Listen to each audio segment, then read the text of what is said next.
कर रही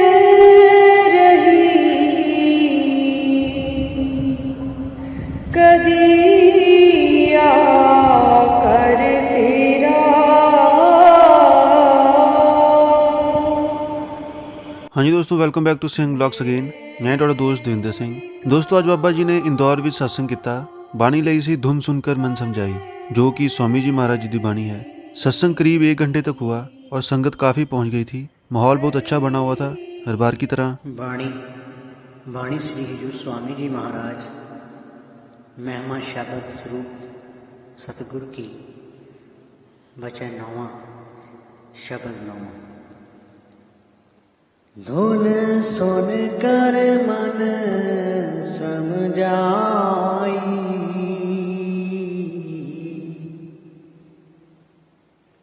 धुन सुन कर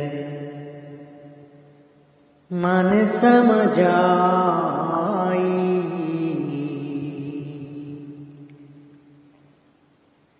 कोट जतन से ये नहीं माने,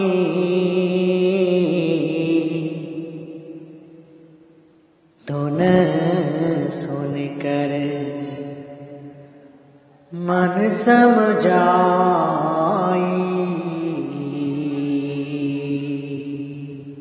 स्वामी जी महाराज इस शब्द में हमारे मन की हालत बयान कर रहे हैं, मन की अवस्था बयान कर रहे हैं कि हमारा मन जो इंद्रियों के वश आकर इस दुनिया के रंग तमाशों में उलझा हुआ है, कि हम जितने मर्जी लाख उपाय कर लें, ये मन कभी नहीं मान सकता। और उस धुन का हवाला देते हुए कहते हैं कि वो धुन, वो करतारी शक्ति जिसने इस पूरी दुनिया की रचना पैदा की है, वो शब्द धुन जिसने जुगों के जुग पैदा किए हैं, जब तक उस धुन को हम नहीं सुनेंगे तब तक ये मन काबू नहीं आ सकता। कोट जतन से यह नहीं माने, धुन सुनकर मन समझाई। जितने मर्जी लाख उपाय कर लें, जोगी जुगत कमावे अपनी, ज्ञानी ज्ञान कराई। तपसी तप कर थाक रहे हैं, जती रहे जतलाई। अब पिछले युगों में जोगी, तपस्वी, ऋषि मुनि कितने कितने साल भक्ति किया करते थे, लेकिन जब भक्ति करके वापस आ रहे थे तो किसी को काम ने मार लिया, किसी को क्रोध ने मार लिया। भक्ति करके रिद्धियाँ सिद्धियाँ जरूर हासिल हो गई, लेकिन मन काबू नहीं आया। उन्हीं की हालत स्वामी जी महाराज यहाँ बयान कर रहे हैं कि तपसी इतना इतना तप करके भी थक रहे हैं, लेकिन मन काबू नहीं आया।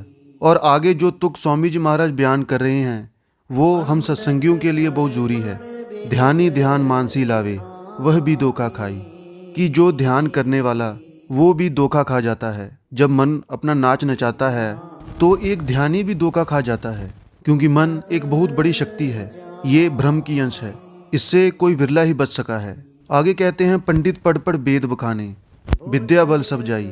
अब ग्रंथ पोथियों को ले लो, हम चाहे उनको पढ़ पढ़ के चूर हो जाएं, लेकिन कुछ पल्ले नहीं पड़ेगा जब तक हम अमल नहीं करते। इंसान को जितना मर्जी ज्ञान हो, जितनी मर्जी विद्या, लेकिन मन इससे भी काबू नहीं आ सकता। आगे कहते हैं, बुद्ध चतुरता काम ना आवे, आलिम रहे पछताई। कि ना इस मन को अपनी चालाकी से वश में किया जा सकता है, तो ये मन काबू कैसे आ सकता है। इस दुनिया में कितने रंग तमाशे हैं इस मन को भटकाने के लिए, 5 विकार। तो इन सब के चलते हम उस एक परमात्मा की भक्ति में कैसे लग सकते हैं। और इस समय में किसी के पास टाइम ही नहीं है। वक़्त वक़्त के संत महात्मा हमारे दरमियान आकर हमें सच बयान करते हैं और भक्ति का सही तरीका हमारे सामने रखते हैं। गुरुगर ने फरमाया है, अब कलु आयो रे, एक नाम बोवो बोवो। कि इस कलयुग की रुत में हमें नाम का बीज बोना है, शब्द का। गुरु मिले जब धुन का भेदी, शिष्य बिरह धर आई। जब तक उस धुन का भेद बताने वाला हमें कोई गुरु नहीं मिल जाता, तब तक हमारे अंदर वो तड़प, वो विरह पैदा नहीं हो सकती उस एक परमात्मा के लिए। सूरत शब्द की होए कमाई, तब मन कुछ ठहराई। उस धुन में इतनी लज्जत है कि उसके आगे जो भी हम इस संसार में देख रहे हैं सब फीका है। जिसने वो रस चखा है उसने फिर कभी पीछे मुड़ के नहीं देखा। हिरस हवस से हाथ न आवे, तन मन देओ चढ़ाई। उस शब्द ਦੇ ਅੰਦਰ ਜੋਤੀ ਵੀ ਹੈ, ਉਸ ਸ਼ਬਦ ਦੇ ਅੰਦਰ ਪ੍ਰਕਾਸ਼ ਵੀ ਹੈ। ਉਸ ਜੋਤ ਨੂੰ ਦੇਖ ਕੇ, ਉਹਨਾਂ ਧੁਨਕਾਰ ਧੁਨਾਂ ਨੂੰ ਸੁਣ ਕੇ ਸਾਡਾ ਮਨ ਲੀਨ ਹੋ ਜਾਂਦਾ ਹੈ। ਇਹ ਮਨ ਜਿਹੜਾ ਇੰਦਰੀਆਂ ਦੇ ਭੋਗਾਂ ਦਾ ਤੇ ਪਦਾਰਥਾਂ ਦਾ ਆਸ਼ਕ ਬਣਿਆ ਹੋਇਆ ਸੀ, ਪੁੱਤਰਾਂ ਧੀਆਂ ਦਾ ਆਸ਼ਕ ਬਣਿਆ ਹੋਇਆ ਸੀ, ਕੌਮਾਂ ਮਜ਼ਹਬਾਂ ਮੁਲਕਾਂ ਦੀ ਮਾਣ ਵਡਿਆਈ ਦਾ ਆਸ਼ਕ ਬਣਿਆ ਹੋਇਆ ਸੀ, ਇਹ ਧਨ ਦੌਲਤ ਦਾ ਆਸ਼ਕ ਸੀ। ਉਸ ਲਜ਼ਤ ਨੂੰ ਹਾਸਲ ਕਰਕੇ ਉਸ ਦੇ ਅੰਦਰੋਂ ਸਭ ਦੁਨੀਆ ਦਾ ਮੋਹ ਨਿਕਲ ਜਾਂਦਾ ਹੈ, ਸਭ ਦੁਨੀਆ ਦਾ ਪਿਆਰ ਨਿਕਲ ਜਾਂਦਾ ਹੈ। ਉਹ ਸ਼ਬਦ ਜਾਂ ਨਾਮ ਦੀ ਅਟੈਚਮੈਂਟ, ਉਹ ਸ਼ਬਦ ਜਾਂ ਨਾਮ ਦਾ ਪਿਆਰ ਤੇ ਮਿਲਾਪ ਸਾਨੂੰ ਦੁਨੀਆ ਦੀ ਤਰਫੋਂ ਹਮੇਸ਼ਾ ਵਾਸਤੇ ਡਿਟੈਚ ਕਰਨਾ ਸ਼ੁਰੂ ਕਰ ਦਿੰਦਾ ਹੈ, ਦੁਨੀਆ ਵੱਲੋਂ ਉਪਰਾਮ ਕਰਨਾ ਸ਼ੁਰੂ ਕਰ ਦਿੰਦਾ ਹੈ। ਸੋ ਜਦੋਂ ਵੀ ਅਸੀਂ ਮਨ ਨੂੰ ਉਸ ਸ਼ਬਦ ਦੇ ਨਾਲ ਜੋੜਦੇ ਹਾਂ, ਮਨ ਉਸ ਸ਼ਬਦ ਦੀ ਲਜ਼ਤ ਹਾਸਲ ਕਰਨੀ ਸ਼ੁਰੂ ਕਰ ਦਿੰਦਾ ਹੈ। ਇਸੇ ਵਾਸਤੇ ਗੁਰੂ ਅਮਰਦਾਸ ਜੀ ਨੇ ਕਿਹਾ ਸੀ, ਗੁਰ ਕਾ ਸ਼ਬਦ ਮਹਾਰਸ ਮੀਠਾ। ਜਿਸ ਸ਼ਬਦ ਦੇ ਨਾਲ ਗੁਰਮੁਖ ਸਾਡੇ ਖਿਆਲ ਨੂੰ ਜੋੜਦੇ ਹਨ, ਉਸ ਦੀ ਲਜ਼ਤ ਤਾਂ ਬਹੁਤ ਹੀ ਮਿੱਠੀ ਹੈ। ਮਹਾਰਸ ਮਿੱਠਾ ਇਸ ਵਾਸਤੇ ਕਿਹਾ ਹੈ ਕਿ ਜਿਹੜੇ ਦੁਨੀਆ ਦੇ ਪਦਾਰਥ, ਦੁਨੀਆ ਦੀਆਂ ਸ਼ਕਲਾਂ ਮਿੱਠੀਆਂ ਲੱਗਦੀਆਂ ਹਨ, ਇਹ ਸਾਨੂੰ ਫਿੱਕੀਆਂ ਲੱਗਣੀਆਂ ਸ਼ੁਰੂ ਹੋ ਜਾਣਗੀਆਂ। ਜਿਸ ਨੂੰ ਹੀਰੇ ਜਵਾਹਰਾਤ ਮਿਲਣੇ ਸ਼ੁਰੂ ਹੋ ਜਾਂਦੇ ਹਨ, ਉਹ ਫਿਰ ਕੌਡੀਆਂ ਦੇ ਮਗਰ ਦਰ-ਬਦਰ ਦੀਆਂ ਠੋਕਰਾਂ ਨਹੀਂ ਖਾਂਦਾ। ਲੜਕੀਆਂ ਗੁੱਡੀਆਂ ਪਟੋਲਿਆਂ ਨਾਲ ਉਤਨਾ ਅਰਸਾ ਖੇਡਦੀਆਂ ਹਨ ਜਿਤਨਾ ਚਿਰ ਉਹਨਾਂ ਦੀ ਸ਼ਾਦੀ ਨਹੀਂ ਹੋ ਜਾਂਦੀ। ਉਸ ਦੀ ਅਟੈਚਮੈਂਟ, ਉਸ ਦਾ ਲਗਾਓ ਸਾਨੂੰ ਦੁਨੀਆ ਦੀ ਤਰਫੋਂ ਹਮੇਸ਼ਾ ਵਾਸਤੇ ਡਿਟੈਚ ਕਰਨਾ ਸ਼ੁਰੂ ਕਰ ਦਿੰਦਾ ਹੈ, ਕਿਉਂਕਿ ਉਹ ਸ਼ਬਦ ਮਹਾਰਸ ਮਿੱਠਾ ਹੈ, ਉੱਚਾ ਤੇ ਸੁੱਚਾ ਹੈ।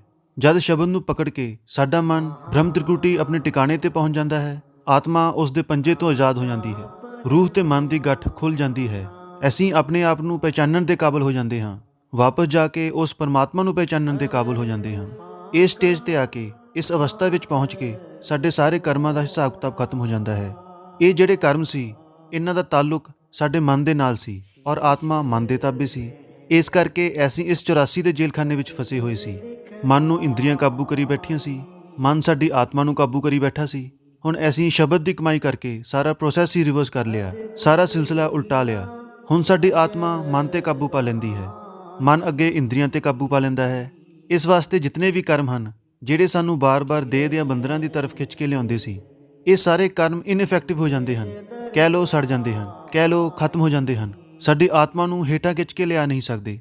ਗੁਰੂ ਰਾਮਦਾਸ ਜੀ ਫਰਮਾਉਂਦੇ ਹਨ, ਸਤਿਗੁਰ ਪੁਰਖ ਅੰਮ੍ਰਿਤਸਰ ਵਡਭਾਗੀ ਨਾਵੇ ਆਏ, ਉਨ ਜਨਮ ਜਨਮ ਕੀ ਮੈਲ ਉਤਰੇ, ਹਿਰਮਲ ਨਾਮ ਦਿੜਾਏ। ਇਹ ਜਿਤਨੇ ਵੀ ਸਾਡੇ ਕਰਮ ਹਨ, ਨਾਮ ਦੀ ਕਮਾਈ ਕਰਨ ਨਾਲ ਖਤਮ ਹੋ ਜਾਂਦੇ ਹਨ ਤੇ ਆਤਮਾ ਨਿਰਮਲ ਹੋ ਜਾਂਦੀ ਹੈ, ਪਿਓਰ ਹੋ ਜਾਂਦੀ ਹੈ, ਪਵਿੱਤਰ ਹੋ ਜਾਂਦੀ ਹੈ। ਇਸੇ ਨੂੰ ਗੁਰੂ ਅਮਰਦਾਸ ਜੀ ਨੇ ਕਿਹਾ ਸੀ, ਸ਼ਬਦੇ ਸਾਧ ਜਾਣੇ ਤਾਂ ਆਪ ਪਛਾਨੇ। ਜਿਨ੍ਹਾਂ ਨੂੰ ਸ਼ਬਦ ਔਰ ਨਾਮ ਦੀ ਲਜ਼ਤ ਆ ਗਈ, ਉਹ ਆਪਣੇ ਆਪ ਨੂੰ ਪਹਿਚਾਨਣ ਦੇ ਕਾਬਲ ਬਣ ਗਏ। ਆਪ ਫਰਮਾਉਂਦੇ ਹਨ, ਸ਼ਬਦ ਮਰੈ ਮਨ ਨਿਰਮਲ ਸੰਤੋ, ਇਹ ਪੂਜਾ ਥਾਏ ਪਾਈ। ਜਦੋਂ ਤੁਸੀਂ ਸ਼ਬਦ ਦੇ ਅੰਦਰ ਮਰ ਜਾਵੋਗੇ, ਹਜ਼ਬ ਹੋ ਜਾਵੋਗੇ, ਲਿਵਲੀਨ ਹੋ ਜਾਵੋਗੇ, ਤੁਹਾਡਾ ਮਨ ਨਿਰਮਲ ਹੋ ਜਾਵੇਗਾ, ਪਿਓਰ ਹੋ ਜਾਵੇਗਾ, ਪਵਿੱਤਰ ਹੋ ਜਾਵੇਗਾ। ਇਹੋ ਹੀ ਪਰਮਾਤਮਾ ਦੀ ਭਗਤੀ ਹੈ। ਇਸੇ ਭਗਤੀ ਨੇ ਤੁਹਾਨੂੰ ਤੁਹਾਡੇ ਟਿਕਾਣੇ ਤੇ ਪਹੁੰਚਾਉਣਾ ਹੈ। ਕਹਿ ਲਓ ਸਾਡਾ ਮਨ ਨਿਰਮਲ ਹੋ ਗਿਆ, ਪਿਓਰ ਹੋ ਗਿਆ। ਕਹਿ ਲਓ ਅਸੀਂ ਆਪਣੇ ਆਪ ਨੂੰ ਪਹਿਚਾਨਣ ਦੇ ਕਾਬਲ ਹੋ ਗਏ। ਕਹਿ ਲਓ ਅਸੀਂ ਮਨ ਔਰ ਮਾਇਆ ਦੇ ਦਾਇਰੇ ਤੋਂ ਪਾਰ ਚਲੇ ਗਏ। ਸਾਡੇ ਕਰਮਾਂ ਦਾ ਸਿਲਸਿਲਾ ਖਤਮ ਹੋ ਗਿਆ। ਗੁਰੂ ਨਾਨਕ ਸਾਹਿਬ ਇੱਕ ਹੋਰ ਜਗ੍ਹਾ ਕਹਿੰਦੇ ਹਨ, ਸ਼ਬਦ ਮਰੈ ਸੋ ਮਰ ਰਹੇ, ਫਿਰ ਮਰੇ ਨਾ ਦੂਜੀ ਵਾਰ। ਇਹ ਕਰਮ ਹਨ ਜਿਨ੍ਹਾਂ ਕਰਕੇ ਬਾਰ-ਬਾਰ ਜੰਮਣਾ ਪੈਂਦਾ ਹੈ, ਮਰਨਾ ਪੈਂਦਾ ਹੈ। ਜਦੋਂ ਕਰਮ ਸ਼ਬਦ ਵਿੱਚ ਜਜ਼ਬ ਹੋ ਗਏ, ਸ਼ਬਦ ਦੇ ਵਿੱਚ ਲਿਵਲੀਨ ਹੋ ਗਏ, ਹੁਣ ਕਿਹਨੇ ਜੰਮਣਾ ਹੈ, ਕਿਹਨੇ ਮਰਨਾ ਹੈ। ਕਹਾਂ ਲਗ ਭਰਨੋ ਭੇਦ ਅਗਾਧਾ, ਜੇ ਕੋਈ ਲਾਵੇ ਸੁਨ ਸਮਾਦਾ।